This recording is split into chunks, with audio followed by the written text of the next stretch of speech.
பாட்டி ஒரு அழகான கதை சொல்லட்டுமா? ஒரு பெரிய காட்டில் கஜ்ஜு என்ற ஒரு குட்டி யானை இருந்தது.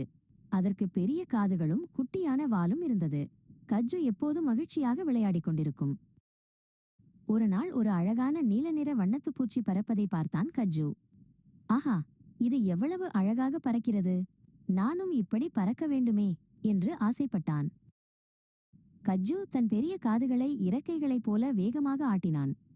ஹாப் ஹாப் என்று கால்களை தூக்கி குதித்தான். ஆனால் அவனால் பறக்க முடியவில்லை. பாவம் கஜ்ஜு. திடீரென்று கஜ்ஜு நிலைதடுமாறி பொத் என்று கீழே விழுந்தான்.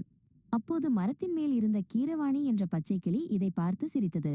கஜ்ஜு, நீ ஏன் இப்படி பறக்க முயல்கிறாய் என்று கேட்டது. கீரவாணி சொன்னது, கண்ணே கஜ்ஜு, வருத்தப்படாதே.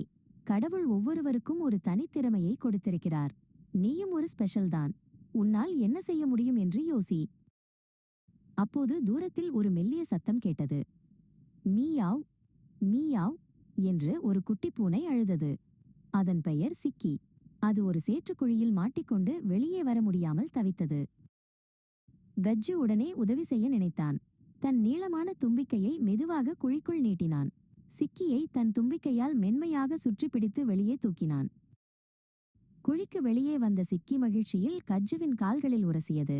கீரவாணி பறந்து வந்து, பார்த்தாயா கஜ்ஜு, அந்த வண்ணத்து பூச்சியால் இந்த பூனையை காப்பாற்ற முடியுமா? உன்னால் தான் முடிந்தது என்றது. கஜ்ஜு இப்போது மிகவும் பெருமையாக உணர்ந்தான். ஆமாம், என் தும்பிக்கைதான் என் பலம். நான் பறக்க வேண்டாம், நான் யானையாக இருப்பதையே விரும்புகிறேன் என்று மகிழ்ச்சியில் பிளிரினான். பார்த்தாயா கண்ணா, மற்றவர்களை பார்த்து நாமும் அப்படி இருக்க வேண்டும் என்று ஆசைப்படக்கூடாது. உன்னிடம் இருக்கும் திறமையே உனக்கு அழகு. இப்போது சமத்தாக தூங்கு, நாளைக்கு இன்னொரு கதை சொல்கிறேன்.